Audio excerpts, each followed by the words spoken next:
फैज़ अक्सर महबूब के पर्दे में वतन, इनकलाब, अवाम या किसी सियासी नज़रिए से मोहब्बत का इजहार करते हैं। फैज़ की शायरी में इश्क सिर्फ ज़ाती मोहब्बत नहीं बल्कि जुल्म के खिलाफ मज़ाहमत, इनकलाब, आज़ादी और अवामी जद्दोजहद की अलामत भी बन जाता है। अब मैं एक्सप्लेन करता हूँ इसे। हम पर तुम्हारी चाह का इल्जाम ही तो है, हम पर तुम्हारी चाह का इल्जाम ही तो है, दुश्मनाम तो नहीं है, ये इकराम ही तो है।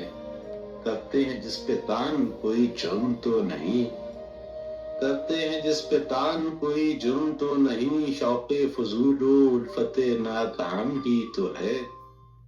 फैज़ कहते हैं कि इख्तिदार के ऐवानों में बैठे लोग मुझ पे इल्ज़ाम लगाते हैं कि मैं अपने वतन और यहाँ के पिसे हुए अवाम से मोहब्बत करता हूँ और उनके हुकूक की बात करता हूँ। मेरे लिए ये इल्ज़ाम कोई दशनाम यानी गाली या रुसवाई नहीं है, बल्कि ये तो इकराम यानी एजाज़ है कि मुझे अपने वतन की मिट्टी से इश्क करने के जुर्म में गिरफ्तार किया गया। फिर फैज़ उन इनकलाबी ख्वाबों का दिफा करते हैं जिन्हें लोग नामुमकिन या फजूल कहते हैं। फैज़ कह रहे हैं, अगर हम एक बेहतर माशरे, इंसाफ और बराबरी का ख्वाब देखते हैं तो ये कोई जुर्म नहीं, चाहे हमारी जद्दोजहद वक्ती तौर पे नाकाम दिखाई दे, मगर इसका मकसद पाक है। और दिल मुत्तकी के हर्फ मलामत से शाद है, जाने जाए ये हर्फ तेरा नाम ही तो है। और दिल नाउमीद तो नहीं, नाकाम ही तो है। लंबी है गम की शाम मगर शाम ही तो है। यहाँ मुद्दई से मुराद वो सरकारी वकील या जज या जाबिर हुक्मरान है जो अदालत के कटहरे में खड़े इनकलाबियों पर फर्द जुर्म आयद करते हैं।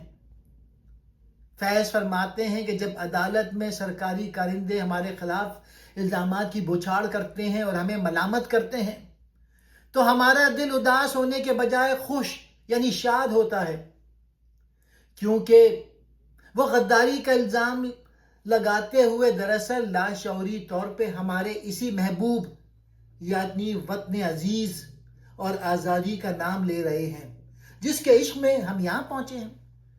यानी जुल्म जब हक की मुखालफत करता है तो वो खुद हक की अहमियत साबित करता है। उसके बाद वाला जो शेर है, दिल नाउमीद, ये शेर इस गज़ल का सियासी नुक्ता उरूज है।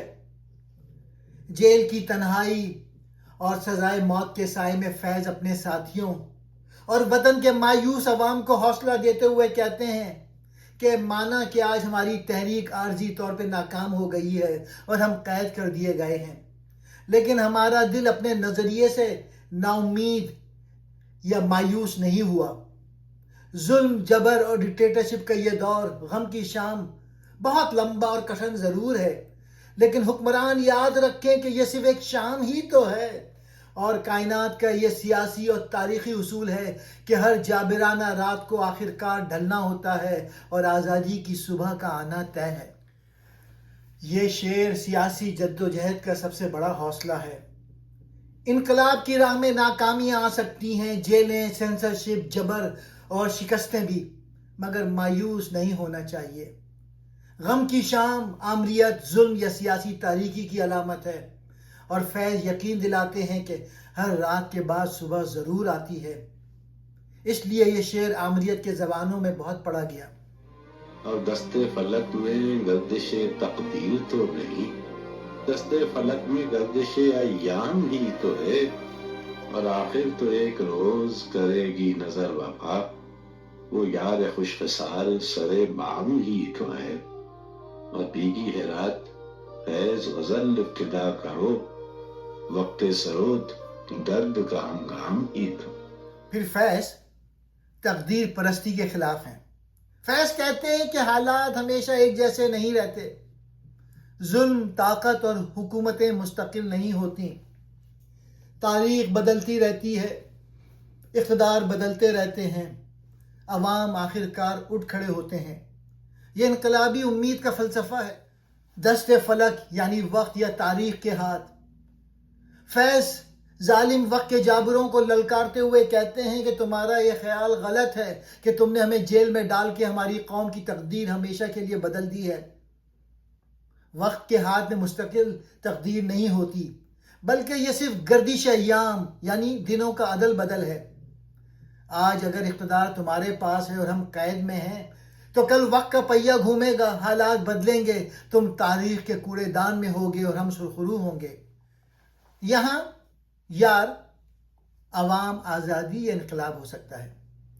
فیض کو یقین ہے کہ ایک دن عوام بیدار ہوں گے، انصاف آئے گا اور جد و جہد کامیاب ہوگی۔ سر بام کا مطلب ہے کہ منزل بہت دور نہیں، بس انتظار اور استقامت چاہیے۔ یہاں یار خوش خصال سے مراد وہ صبح آزادی یا وہ منصفانہ نظام ہے جس کا خواب فیض نے دیکھا تھا۔ فیض کہتے ہیں کہ وہ دن دور نہیں جب یہ بد امنی اور ناانصافی ختم ہوگی اور ہماری محنت رنگ لائے گی۔ وہ خوبصورت مستقبل کہیں غائب نہیں ہوا، وہ سر بام یعنی تاریخ کے افق پر بالکل واضح نظر آ رہا ہے۔ ہمیں پورا یقین ہے کہ ایک دن انقلاب کا سورج ضرور طلوع ہوگا۔ پھر آخری شعر میں فیض خود کو اور اپنے قلم کو پکارتے ہیں۔ جیل کی کال کوٹری میں رات بھیگ چکی ہے، چاروں طرف جبر کا سناٹا ہے۔ ایسے برے ماحول میں فیض کہتے ہیں کہ اب خاموش رہنے کا وقت نہیں، بلکہ یہ تو اپنے سرود درد یعنی سیاسی اور سماجی شعور کے نغمے کو چھیڑنے کا اصل وقت ہنگام ہے۔ جب ظلم اپنی انتہا کو پہنچ جائے تو قلم کار کا فرض بنتا ہے کہ وہ اپنی شاعری کے ذریعے عوامی شعور کو بیدار کرے اور تاریکی کے خلاف آواز بلند کرے۔ یہاں فیض ادیبوں، شاعروں اور دانشوروں کو آواز دیتے ہیں۔ جب معاشرہ ظلم، دکھ اور اندھیرے میں ہو تو خاموش رہنے کے بجائے شاعری، ادب اور فن کے ذریعے سچ بولنا چاہیے۔ فیض کے نزدیک شاعری صرف حسن و عشق نہیں بلکہ ظلم کے خلاف آواز، مظلوموں کی ترجمانی، امید کا چراغ، سیاسی شعور بھی ہے۔ یہ غزل دراصل آمریت کے خلاف امید، نظریاتی وفاداری، سیاسی مزاحمت، عوامی جد و جہد اور مستقبل کی امید کا استعارہ ہے۔